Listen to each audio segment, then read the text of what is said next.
Thank you all very much for joining us again. It's part two of people strategy in terms of how we deal with our people in the corona economy. The first part of this, which we cited on Tuesday, was really the human element. This is going to be very much around the technical element of the business itself. I'm sure you're all familiar with the opening line over here around being punched in the face. A quote from Mike Tyson said, "Everyone who has a plan that gets punched in the face has no plan after that." And we are all feeling to some degree in that position. The big difference is, of course, that winners get up, and that's why we are all together on this call. I'm going to go through quite a bit of content. It's quite dense content. I want to get through the content fast because I think it's more important to get the ideas and the strategy and the tactics out there that are working, and we can then revert back to some questions and answers. You'll see there's a chat function on your Zoom screen. You're more than welcome to send through messages. And if I have time, I'll try and respond to them, but I want to try and keep this through to about 30, 35, 40 minutes or so. So I'm going to proceed from now all the way through to that period. Thanks very much again for joining. So let's talk very quickly. What lies ahead? It's important that when you set your people strategy and you make the calls and the decisions that you are going to be making, that you have a good sense of what lies ahead in the future, because the decision taken today will impact what you do tomorrow. But here's the thing. What lies ahead is very uncertain. And let's be very realistic around what the lockdown means and what the corona economy means.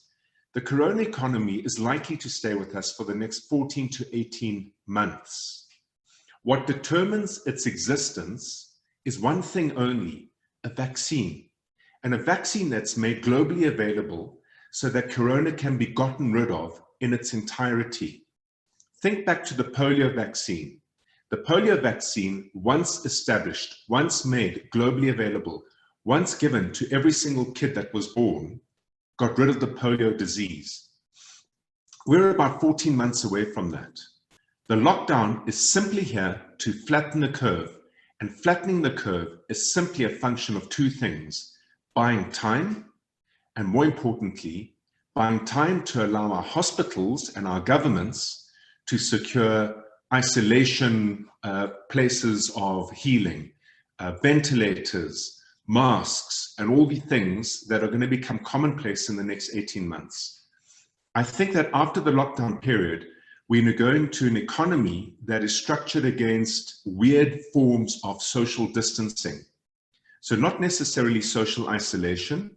The isolation will take place very definitively in instances where people are tested positive. So what government is doing right now is they are scrambling like crazy to keep the lockdown going until the 17th of April. And in the interim, establish places where people can be treated, establish and secure ventilators, and establish and secure as much as possible testing, because testing is what will allow us to resume a partly normal life again. So the decisions you take and the view that you have in your business needs to have this in consideration. Please don't think for a moment that once the lockdown ends, things will go back to normal. If you're involved in retail, on any level, understand that you're going to have to function very differently. If you're involved in the training industry, understand you'll have to function differently. I think that people are going to remain apprehensive and concerned about close contact, about contamination. So think post-lockdown to what your business needs to look like in a social distance delivered fashion. Really hard in retail, but already we're seeing signs of what people are doing. And that is limited access into stores or limited numbers and the demarcated areas in order to maintain social distancing. It's not going to be over. We are just at the beginning, I'm afraid to say. So with everything I share with you, consider your business in the context of that scenario. That storm that you can see in the slide is still lurking there, and it will be for the next 14 to 18 months. So the best thing to do when you also make decisions is, yes, you want to ground yourself in the practicality and the reality of what the future arguably looks like. We've got two futures to worry about. The first is the next 2.5 weeks or 2 weeks of lockdown. We're almost 1 week into it. What will that mean for our businesses? But more importantly, please don't forget why you do what you do. The argument that I always put forward, and it's worth reinforcing, is there's only one destination that you're sailing your ship to. And you might have 5 years to get there, you might have 10 years, you might have 20 or 30 years. But the ultimate destination for all of us as business owners has to be that we build an asset. An asset's got 3 features to it. The first feature is that it grows its capital value. The investment you made when you started your business, which for most of us was we started with very, very little. Some of us might have started with some cash, but most started with very little. The eventual sale of the business should be dramatically higher than the investment it took to start the business. That's your capital growth. Do not be fooled, because for all of us as business owners, in doing what we do, a lot of the free cash we make in our businesses, we invest back into it, because there are very, very few of us who don't have the idea that of a day we intend to sell the business, and that's how we will recover our returns. Bear in mind, 94.6% of businesses started globally fail to sell. There's a very particular way to grow your business as an asset, as opposed to simply an income generating opportunity. Yet at the same time, you want to generate income. Income is seen by way of a salary to yourself, but also it's seen by way of dividends. So 2 features that we definitely want in the business we are building, even though we are facing a dramatic crisis right now, we're facing uncertainty for the next 18 months, but we will get through it. And if we have maintained a focus in how we act today, how we act over the next 18 months, it sets us up for how we will see our businesses 5, 10, 15 years from now. We want capital appreciation, we want income generation, and most importantly, as we move to that eventual harbor, because that's where we're sailing to, we need a business that's tradable, one that won't rely on you and your presence. So bear those elements in mind, don't lose sight of them, because that's where you will find a lot of relief and inspiration in the tough calls that we're going to have to make now. There are 3 scenarios that each of us face, and we face them differently. Red, danger, high-risk businesses. Any business that relies a lot on human and social interaction in the non-essential space. So think airlines, think hotels, think restaurants, think schools. Oh my word, think schools. Think training institutions, universities, places of education and high learning. There is a tremendous amount of pain being felt in those environments. You then have amber. Amber is really medium risk businesses. Businesses that struggle through the lockdown period but have a high likelihood of surviving afterwards. So anyone in the mining supply chain, for example, or organizations that keep lifts operating and escalators moving, organizations involved in transport and logistics of non-essential items, they will all come back to life. Certain elements of retail, we do need to buy clothes, we do need to buy linen, we do need to buy furniture. Life will carry on, but it will carry on in a very different manner. And then we have green, which is go, low risk businesses. Those are businesses that actually are thriving in the corona economy. They mostly find themselves in the essential economy or linked in the supply chains to the essential economy. So let's go through it. Let's start with red.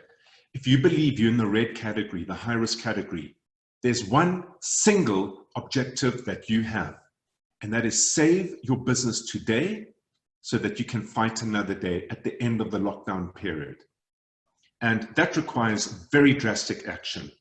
You've got to take some very tough, very aggressive calls to save your business and maintain its shape and form sufficiently to hold on to the little that you have, which might be your historic brand and reputation. It might be current customers or historic customers. It might be current suppliers or historic suppliers. But you need those operating elements to keep you ticking over, if possible, in order for you to migrate your business from the way that you used to work to a new way of working in the digital space. And let me just quickly say, Next week, we're going to be talking about how to digitize your business. Whether you're in the red, amber, or green category, we're going to talk about the steps you can take to digitize. Right now, everyone's expecting you to change the way you do things, from your customer to your staff to your suppliers. Right now is the right time to start thinking about digitization, because post-lockdown, we will still be in social distancing, and red businesses will not survive a social distancing environment for 18 months if they have not changed the way they operate. So the drastic measures you need to take: get money in and cut costs, and get the money in and hold onto it. You need that shock absorber for the next week, 2 weeks, 3 weeks, 5 weeks, 6 weeks. You need to invest that money in different areas of your business, which will mean reshaping the way that you operate and provide and offer your service or products. You must cut your costs, and that means you've got to collect aggressively from your clients that owe you money, but equally stop all operating costs that you have in your business that don't stop operations. So think carefully about what they are. Rent. Right now, send a letter to your landlord, but stop paying rent. Hold on to that rent. Hold on to it. Tax. Send a letter to SARS, but stop paying on the tax side, because the thing that you need to save are your people first and foremost. And the reason I say that is, without people, you have no ability to kickstart the engine again and to get moving again. We'll talk about how you manage people costs, and I'll share with you 8 different mechanisms to manage the people costs during the shutdown period, and specifically until you've taken your business in the red zone into at least the amber zone, where you can see a new way of operating in a social distancing environment. Yes, you're going to really get angry letters from the landlords. I have no doubt about it. What I do know is that ever since we produced the webinar on how to negotiate with your landlords, I'd also sent ahead a number of letters to the major landlords in the country. Most have responded back to me saying they are really working to try and figure out how and where and when to respond. They've got different tier tenants, they've got different priority tenants, and they're addressing all those issues. We know that right now, Edgar's is no longer paying rent, Fushini is no longer paying rent. A landlord needs you as much as we need them if you're in the red economy and you don't have an alternative business model. So stop paying rent, stop paying SARS, but send letters ahead so people are aware that you are doing this as a last resort, desperate measure to save what you have in order to get going again once we're out of lockdown. You need to act now and negotiate later. That's why the tone of the letter needs to be, I've taken a decision to do A, B, C. My reasoning is X, Y, Z. As soon as things are settled in the next week and a half, I look forward to engaging with you to see how I can make up for the monies I will owe you, but only once I have secured and saved my business in order to generate the income needed to settle the amounts that I will owe you now and in the future. Please bear with me. We're going through uncharted waters. I've never faced this before, as I'm sure you yourselves have never faced it before. The tone of that letter shows goodwill and good intent. It shows that you're doing the right thing. And it's the thing that you do that is going to earn the respect and tolerance of creditors with whom you owe money. Let's go into amber. The strategy for the amber related businesses, it's medium risk. It's purely about surviving, and it's about surviving to fight another day. Immediately and calmly, you've got to steadily secure your business. There are a number of things that you can do for this. Firstly, prepare a survival plan. You know, a lot of people entered into this space saying, well, you know, once we get through the 3 weeks, we'll be fine. How do I know this? And it's not only us as business owners operating SMEs, but there are corporates that have behaved like this. And the reason I've become aware of it is because so many businesses have reached out to me and said, my gosh, we've got no way of speaking to our staff. We have no way of speaking to our customers. We put no contingency plans in place to speak to our suppliers. The 3 things that every business needs: customers, people, and suppliers, and yet nobody put proper contingency plans in place. It indicates that this thing was not well thought through nor well planned, but prepare your survival plan. Get money in and secure your current customers. You're looking to anchor customer loyalty over here. So when you get money in, if your customers are taking strain, and to the extent that you can afford to, offer terms, offer tolerance, offer empathy.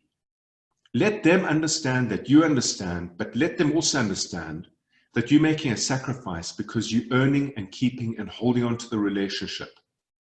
If you can afford to, that's one mechanism of using it. Another mechanism is offering a settlement discount almost quickly and immediately. It's really important to do that because if you are short on cash, you've got to get the cash in and you've got to get the cash in fast.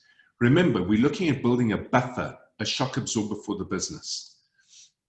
With your suppliers, stop the money going out, but through negotiation. In other words, don't simply stop paying. Negotiate the following.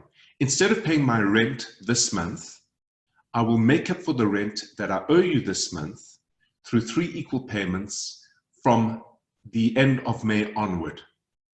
That's the kind of negotiation approach that you take.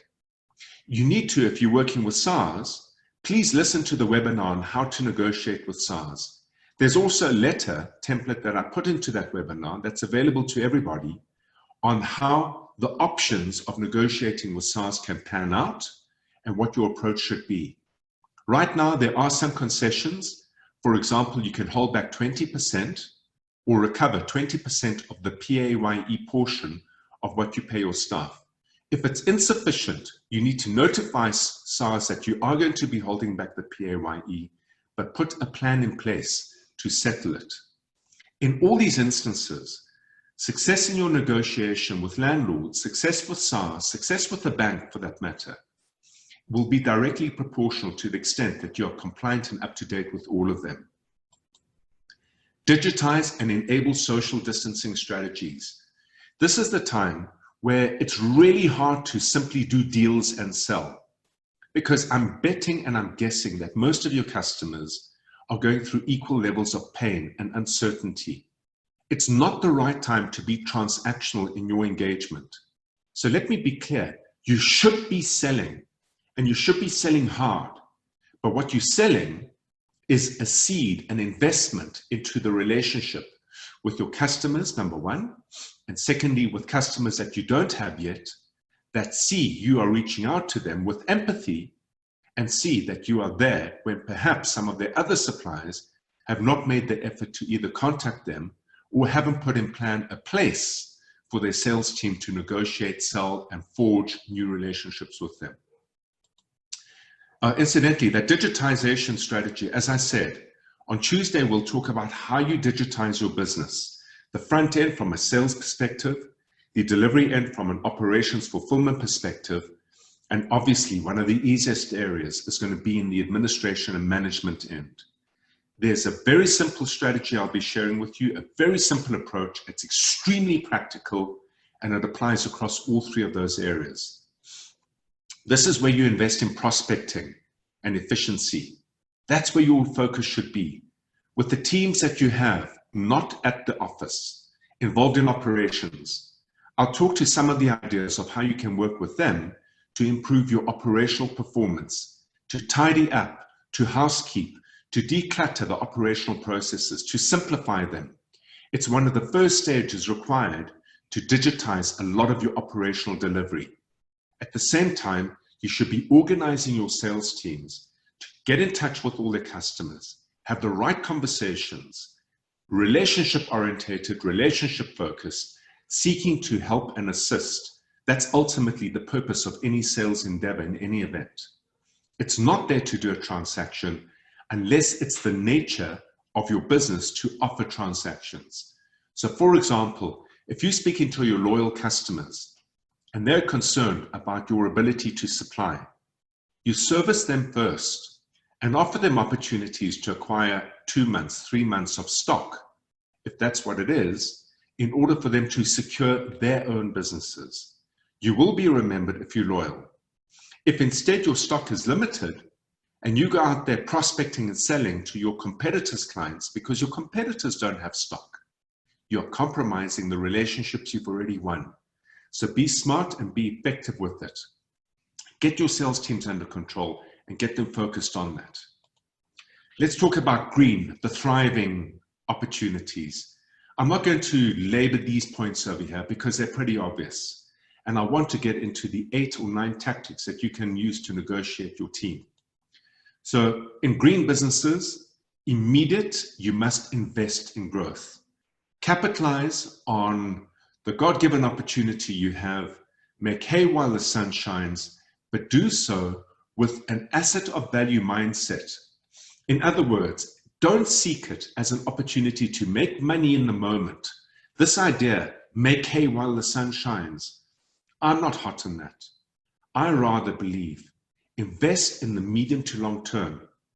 If you've got product that people need, now's the time to manage your temptation, to ramp up your price, make very aggressive margins, the make hay while the sun shines opportunity, as opposed to distribute your product to a wider range of customers, and through that win over customers you never had before while servicing the ones you have.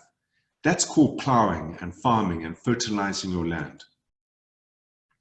The big thing you've got to do here is evaluate your capacity, because although you might have product or service that people need, perhaps you're an essential service.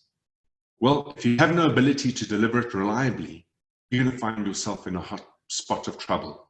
Let me explain how. I recently heard, allegedly, that Woolworths is unable to deliver food at this point in time. And I heard this from people who were calling me with regard to their specific set of circumstances. They are a married couple in the late 70s and early 80s, and the one individual has emphysema. So there's absolutely no way that they can afford to step out of that home at all. They were relying, as part of their lockdown strategy, on Woolworths home food deliveries.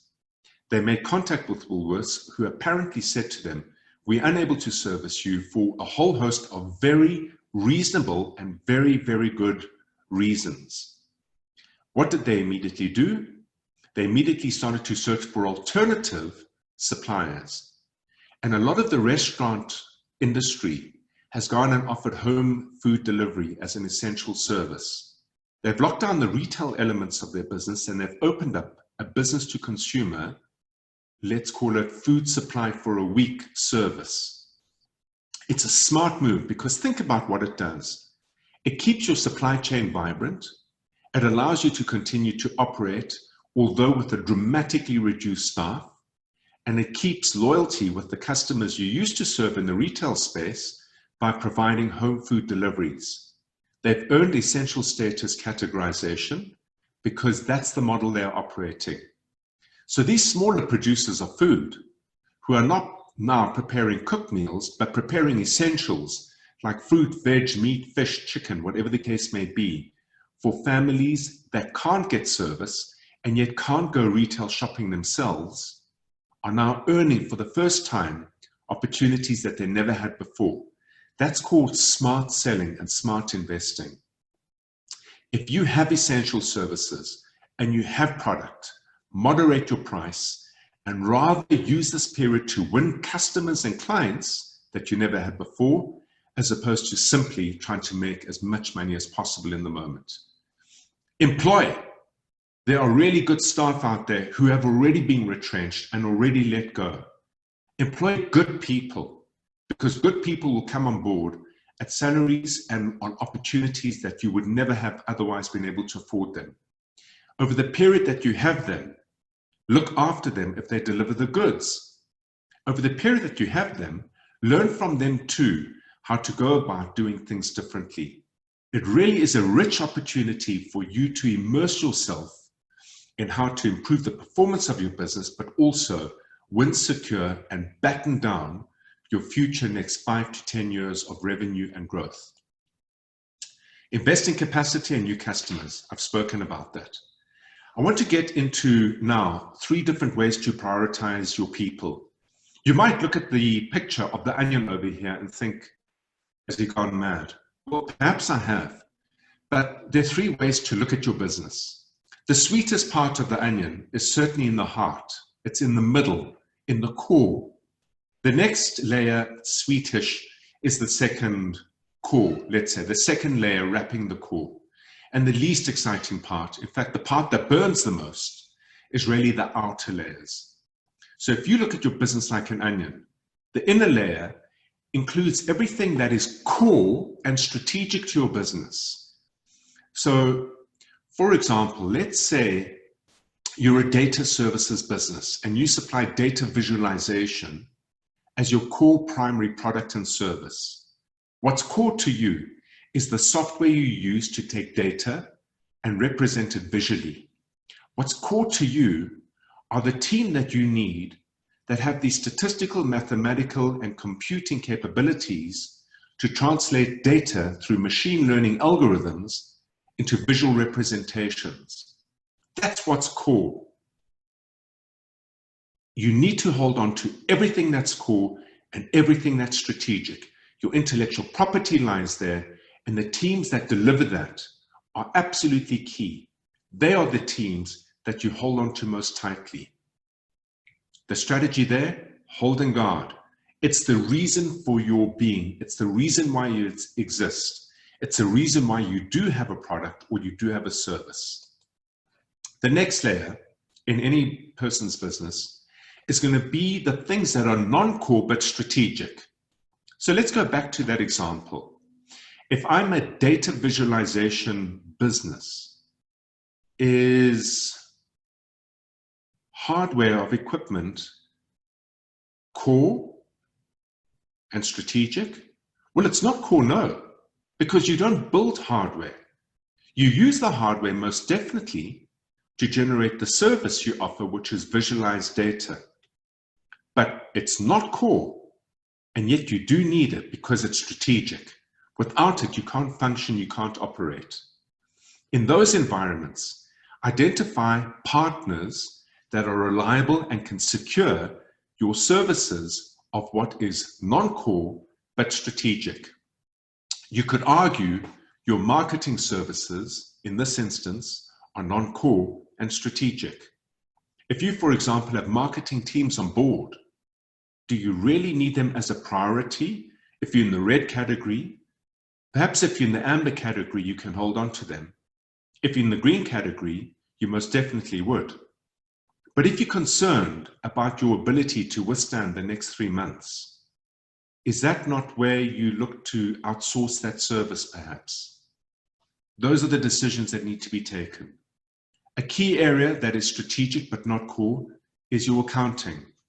If you don't have numbers, if you can't see what your business is doing, you will fail. It's like navigating without navigation equipment. You will sail into an iceberg or you will sail into the rocks. But do you need to have accounting capabilities on board in your business? Or could you partner with an accounting firm to provide those services for you? The last layer is the outermost layer. It's non-core, non-strategic. So what could that be? Pencils, paper, printing services, coffee and tea. I'm using the most rudimentary. Cleaning. All of those functions that are good to have in a business, that make the business elegant and efficient and effective. But none of those are core to your value, and none of those are strategic to your value. If you don't have them immediately, you will not die, you will survive. In any event, are they your area of expertise and speciality? These three ways of looking at your business are going to become critical when it comes to digitizing your business.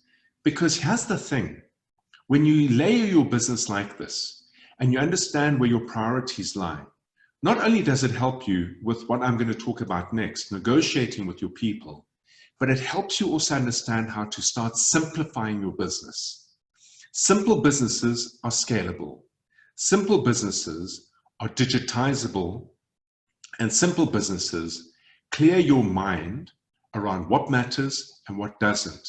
And never before have we had to act with a sense of more clarity and confidence as of now.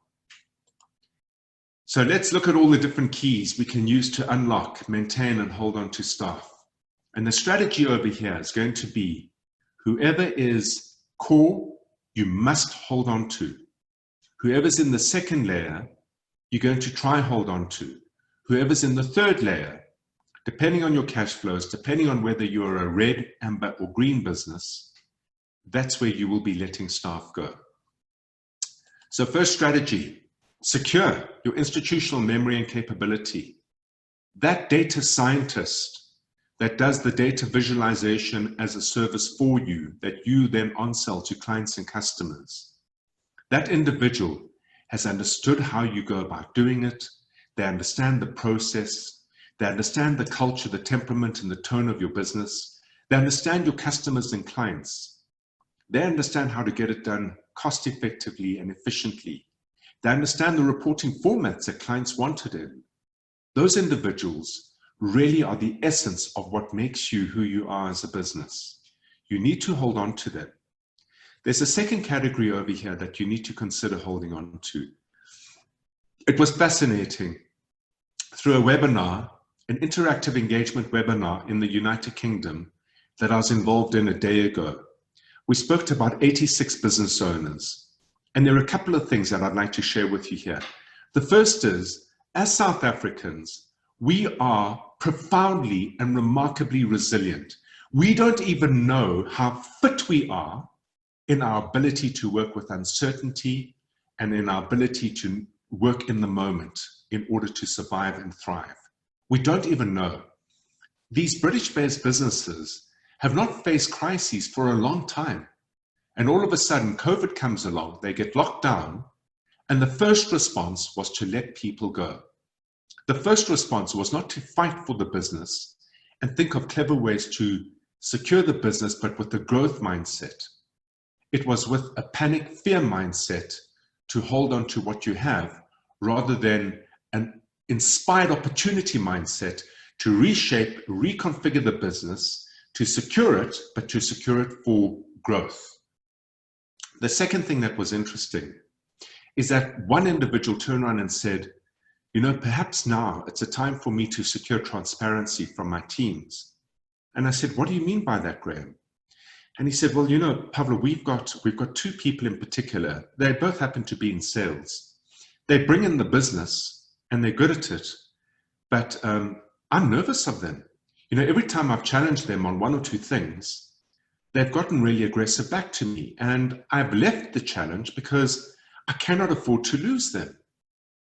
Now's the time to understand who in your business is their key player, and who, alongside with that key player, would you be able to engage with to start breaking up the activities of the key player to understand how they go about doing things. This is not a time to let people in your business hold on to key aspects of your business's operating capability and not be open and transparent about it. If you don't tackle it now, and everyone is expecting to have good, hard, solid, deep, meaningful conversations with you, you will not be able to digitize elements of your business. So, secure your institutional capability and memory, and have the conversations with your rock stars. You need to understand how they go about doing things so you can actually value it and structure a package for them in accordance with that. The next thing is you might redeploy certain people. So if, for example, you've got people who are very much involved in the front end of selling, and right now nobody's buying because no one is reachable, or nobody's buying because they themselves are apprehensive, where can you redeploy them cost effectively and meaningfully within your business? Call it a secondment from front-end sales to marketing, because it's a good time now to start thinking and preparing your marketing campaigns.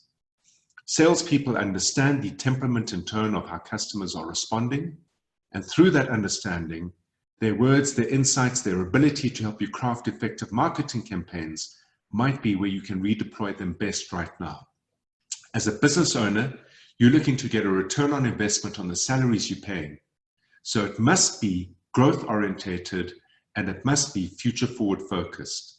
If you're in the area of red zone, you're going to be using far more drastic measures, which will emerge now. There might be an opportunity for you to turn around and say, instead of 5-day weeks, we're moving to 3-day weeks. I can assure you, if you go about doing this right and you speak to your team and you speak to them and share with them what your strategy is to survive the business, they too understand that firstly, very few people are employing in the market out there, as they have been for some time, but even less so now. And they themselves are going to want to participate in reshaping and re-engineering the business for a different economy once we emerge out of lockdown. If you speak with them and say, in order for me to do that, I cannot afford to pay for 5 days, I need to pay for 3 days of work.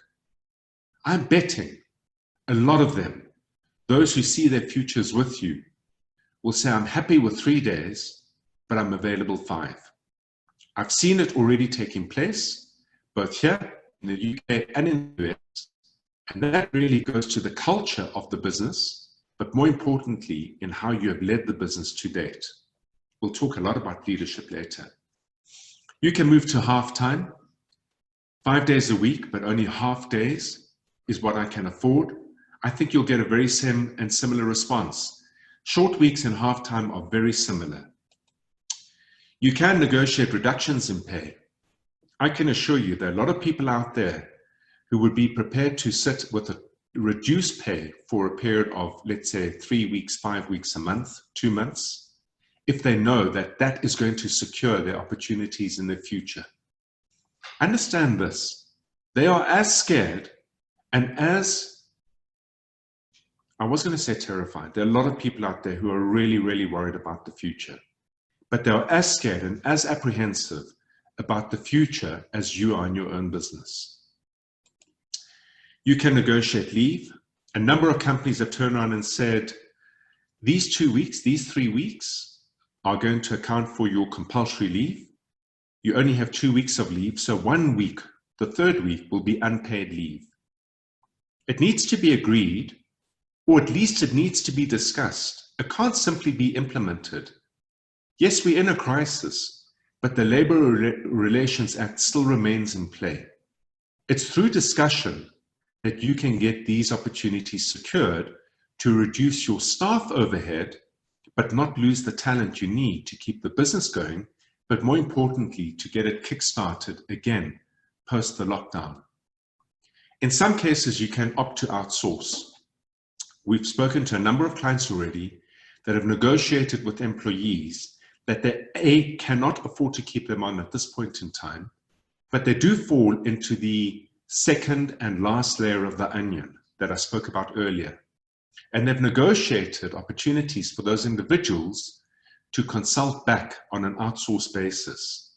So they went through a period of retrenchment, but they offered as a reduced retrenchment package confirmation that they would give them the contracts to provide services back to the company itself and give them through that opportunity to sell those services onto other companies. A lot of people in these tough times are seeing that out of necessity, they have to start a business, but through this, they're also being given the opportunity to kickstart their own business. And then we've got retrenchment. It's the toughest of the lot, because here's the thing.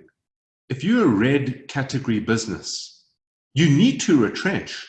You need to cut back hard and fast, but you can't afford to. The fact is you still proceed, but you proceed with an understanding that if you survive this period and based on the plan that you have, you look like you will. When you get going again, you will resettle those retrenchment packages over a period of time. You will have people that are unhappy about it, and you will be reported to the CCMA. You will have labor lawyers in touch with you. It doesn't matter.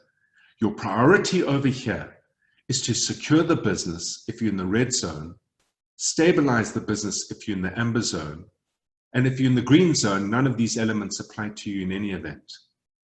Because I can assure you, someone whose job you're cutting, someone who you're retrenching, will favor receiving 6 payments over 6 months as opposed to nothing at all. If you're placed in a position where the retrenchment costs put you in a place where you have to lock down and liquidate the business. Nobody wins over there. And that's what you need to be able to communicate with absolute clarity, certainty, and evidence. So 8 strategies you can use. Use them sensibly, use them wisely, consider them within the priority layers. Core, strategic, non-core, strategic, non-core, non-strategic. Every business has them. Understand your business that way, prioritize your people against that, and use any of these 8 mechanisms to unlock the opportunity to keep your team on board, but through mechanisms that save the business today so you can fight tomorrow.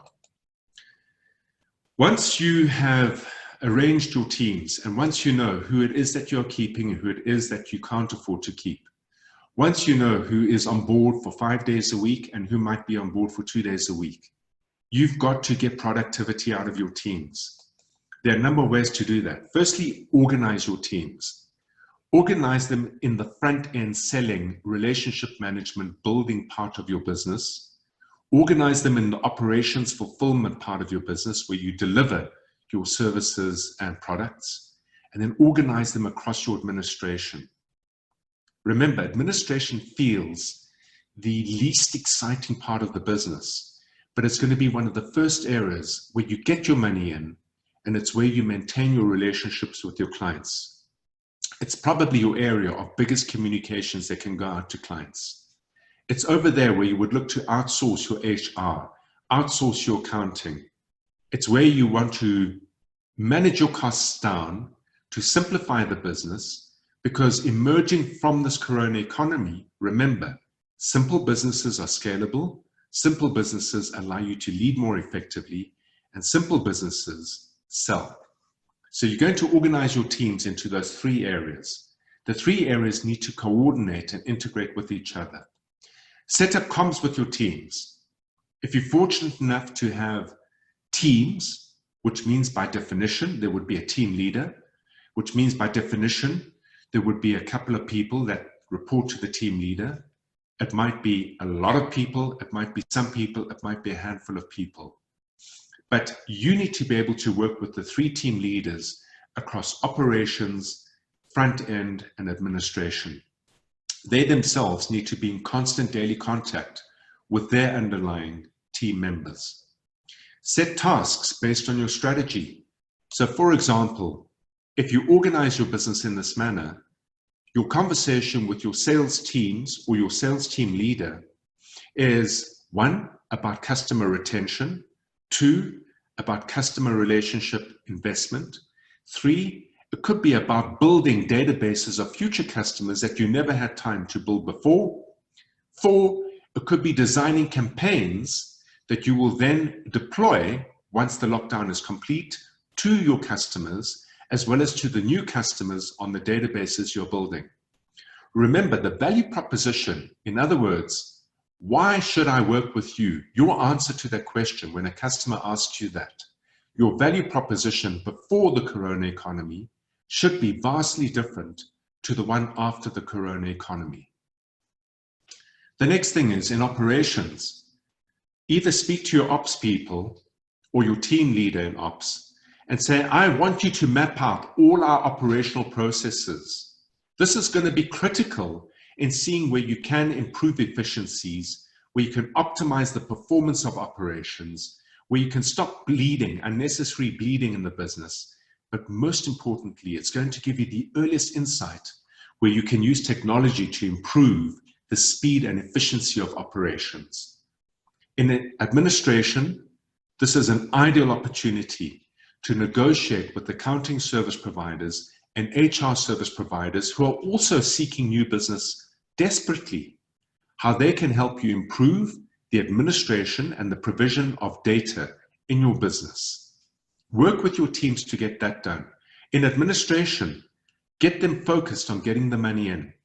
Get them focused on working with suppliers and see where they can possibly improve costings from suppliers or at least terms from suppliers.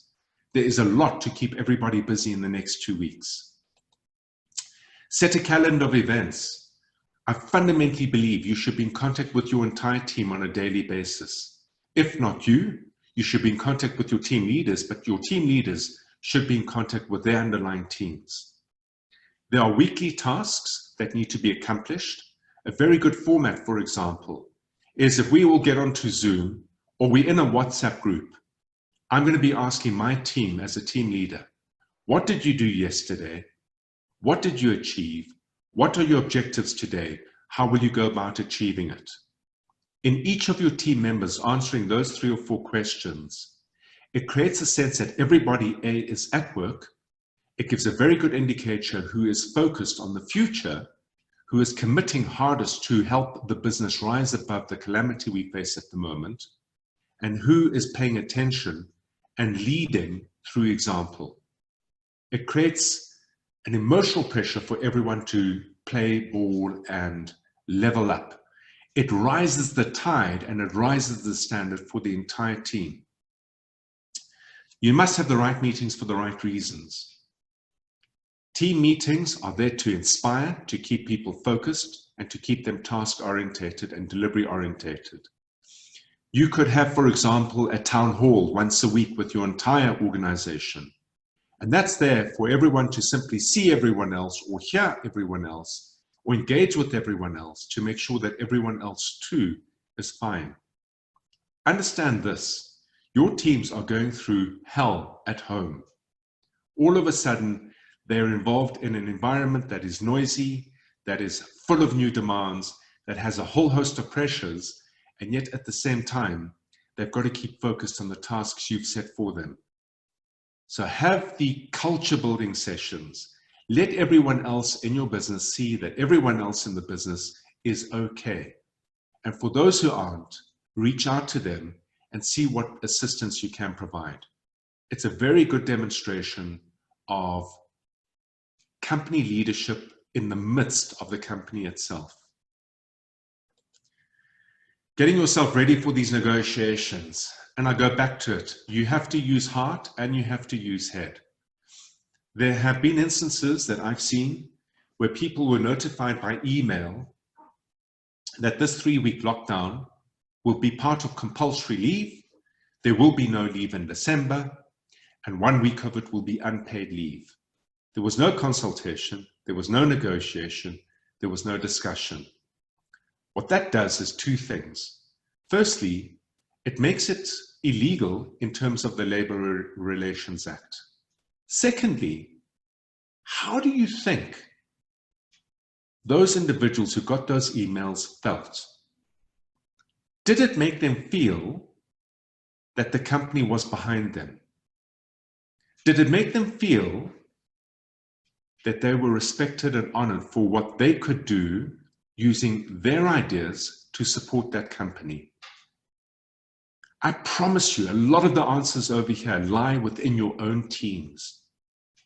If you treat your teams right, they will come to the table, negotiate, but more importantly, they will come to the table with ideas and insights that you as a leader in your business don't have about the daily operations of how your company functions. So do it right. You start with heart. Be human. Connect on a human level. Acknowledge the difficulties that everybody's going through. But then have a plan. If you've not thought through what your plan is to survive the lockdown and what your plan is to get to 3 months of social distancing post the lockdown, then how can you fairly, logically, rationally, transparently communicate what your plan is to hold the business together? As an employee in a business, I promise you, the first thing they want to know is, do you have a plan? Explain it to me so I can understand it, so I can embrace it. Explain it to me so I might be able to contribute to it. Explain it to me so that I know if you're going to deliver tough news to me, you're doing so against a framework, one that's transparent, one that I can see, one that's logical, and therefore one that would be fair. It's leadership time. This is where you have to be honest. This is not an opportunity for you to extract performance management or to get rid of the individual that you've never quite liked. Because in singling out or treating someone differently to the rest of the team, you shoot yourself in the foot as a leader. Transparency is key. honesty is key, and fairness is key. Be creative. Invite, through the manner that you communicate what you intend to be doing, ideas from your teams. Invite ideas from the front-end sales marketing teams, the ops teams, the administration teams. Give people a fighting chance to show that they have understood A, and B, they see opportunities in the business that have never ever been grasped or taken up. Give them an opportunity to say how they would go about supporting you in the quest to save the business that employs them. Be objective focused, be objective driven. It's a very, very difficult task talking to teams when it is people that you're singling out either for retrenchment or half weeks. It's incredibly difficult because you know that on the other side of that person, they've got dependents, and you know that on the other side of this, it's unlikely to find easy employment again. But be focused, be emotional, but be focused. Be human. And this is important. Preserve everyone's dignity. Sending a letter to people saying, I'm sorry, you subsequently out, or you cut, or you're retrenched, without giving people the opportunity to say goodbye, without giving people the dignity of a decent exit, it's profoundly wrong. There's also survivor guilt. Those who remain are going to feel awful about those who were asked to leave or retrenched. Preserve the dignity of everybody in this environment. It really, really matters. The message over here is not you out, that's it. You're out because I cannot afford to keep you for the reasons I've explained. I'm implementing my plan to survive my business. I believe that if I can be one of the last men standing in the sector, in this industry, we will enjoy the fruits of growth again. And although it's bye for now, I hope to see you again later. Because the teams that are going to be retrenched, the individuals who are going to be let go, they still understand the business, they understand how you operate. They obviously are the first line of opportunity for re-employment when you do grow. Why? They simply reduce your training costs. Record all your engagements and discussions. It's crucial that you consult in your communication. The Labor Relations Act requires you to do so, and in a time of stress and anguish like this for many other people, it's important that you do. It's a key critical component of leading as a small, medium business owner. We have got small teams. We're employing 10, 50, 100, 200 people. Eyes are on you right now, and the way you behave is going to be the way that you are going to be respected or disrespected. For those individuals that you do let go, please have immediately available the UIA forms. Make it easy and effective for them to claim as fast as possible. So let's just talk a little bit about some of the government assistance out there. I don't want to use these webinars, which already take up and eat a lot of time, to talk about what everybody can individually find on the internet. SARS has a whole lot of, the South African Revenue Service has a whole lot of concessions they've made. So too have the Department of Labor and the DTI. You've heard of the Solidarity Fund. It was interesting, yesterday in one of my webinars, I saw a whole lot of messages come through the chat line with people asking questions, saying, yes, but you know, these billionaires putting money forward in a so-called solidarity or relief fund, it's more about what's in it for them. And I've heard you need to be black owned. I've heard you need to be white owned. I've heard you need to be green and pink. I've heard it's only for these sectors and industries. Pay no attention to what you're being told. A leader works with facts. Source and seek facts from reliable sources. Do not believe what you read on social media. Go to credible sources, be responsible, and establish the facts yourself. And here's the thing. If all these opportunities are unworkable for you because you are over 20 or under 20, because you're male or female, because you're black or white, because you're in the restaurant sector or the mining sector, If you can't get access to them because they have got criteria that don't match your circumstances, move on.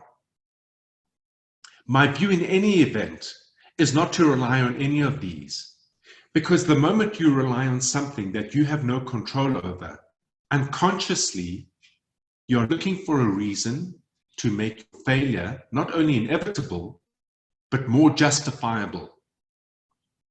And I'm sorry, it's a very hard line, but I fundamentally believe the only people who will thrive in this environment are people who consider what's on offer, assess very quickly whether it works for them or not, and then immediately revert, only fixing and paying attention to things that they have 100% control over. That's what it takes to be more than an entrepreneur, more than a business owner, but it literally is a warrior mindset. And guys, I promise you, we are at war over here. There's just simply no bullets. Be the best you can be in the moment. Trust me, you're going to make mistakes. That's about the only thing with certainty I can assure you. But be the best you can be in the moment, because that's all you can be. And we all are human and we all have our limitations. Prepare, then act. Please figure out if you are red, amber, or green. Within that context, please figure out your strategy. Understand your business in terms of the 3 priority areas, the heart of the onion, the second layer, the outermost layer. And then consider who you're going to use, which of your negotiating options with as a result of that. Prepare, then act. Act with confidence, clarity, and certainty, because we are sailing in a storm, and there's nothing more unnerving that when you're sailing in a storm, you have a captain that flip-flops between strategies and ideas. For those of you who are watching how the coronavirus is ravaging the United States, the leadership in the United States has changed its mind probably 15 times in the last month around the coronavirus. I think we should pause for a moment over here and just be so thankful that Ramaphosa has stood up and led, and he has done so with confidence, certainty, and clarity. We should be thankful for it, because a lot of the developed economy environments aren't living or experiencing that right now. Lead. Leadership comes from 2 words, leader and leader. Leader is the art of careful consideration. It's where you prepare before you act. Leader means 1 foot in front of the next from the front. This is the time for you to lead from the front of your business. Prepare, consider your plan, and then act, and act through action rather than just simply words. People power your business. I have sailed for years and years. That's why I always use sailing analogies. And I have been caught up in some of the most terrifying storms out at sea. And all I can say is thank heavens that the crew I was with understood what they needed to do, when they needed to do, and how they needed to do it. And that was always all thanks to a captain who had the confidence, clarity, and certainty around what was needed to have been done.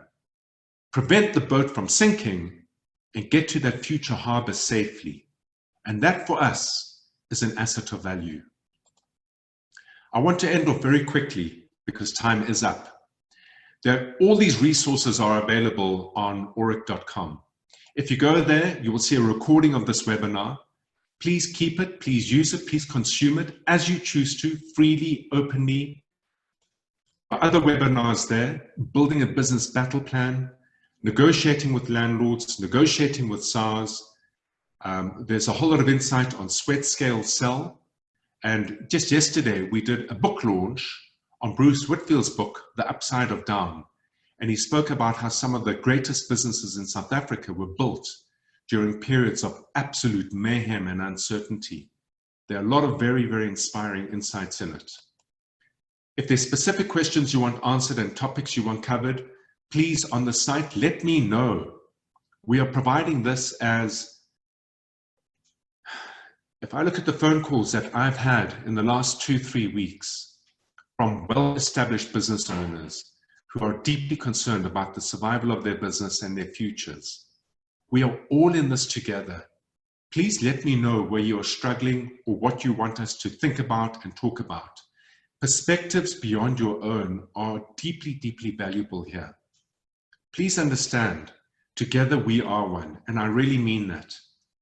As SMEs, an SME for me is a business doing up to 300 million a year in annual revenues. As the small medium enterprise sector, I promise you big business will look after its own, government will look after its own, unions will look after its own. We need to look after our own. Any small medium enterprise that fails during this period is a cost for us all, and it's a cost to us all. It hurts the economy. It increases the risks in the economy through unemployment. And most importantly, it removes the vibrancy in the economy itself. If you are finding these webinars useful and they're giving you some perspective, think about your suppliers, think about your customers, and please pay it forward and let them see different perspectives on how they can survive and thrive, because their success clearly will be your success. I would urge you to read Sweat Scale Sell, not because I wrote it, no, but because a lot of the questions I'm getting are, how do you build growth into a business by positioning your business effectively, knowing who you serve and knowing how to find who you serve by landing solid marketing messages? How do I confirm those inquiries into sales? How do I build efficient operations? How do I get a purposeful team to power my business? How do I organize the right people to do the right thing at the right time? All of the answers are there. And as usual, all of them are fundamentally practical. And guys, today we launched the Corona version. It is live on Audible, where I've taken the opportunity to narrate the entire book. Not because I could foresee the Corona economy, but purely serendipity, just sheer luck. You've got time, get onto Audible, download the book, please listen to it. I can assure you, I can promise you, based on the reviews we've had, you would find it enormously useful. I hope you find this webinar useful. I hope you found the ideas and the strategies practical. They're all intended to be. I speak very seldom about anything theoretical because as entrepreneurs, we're artisanal people. We build our businesses with our hands.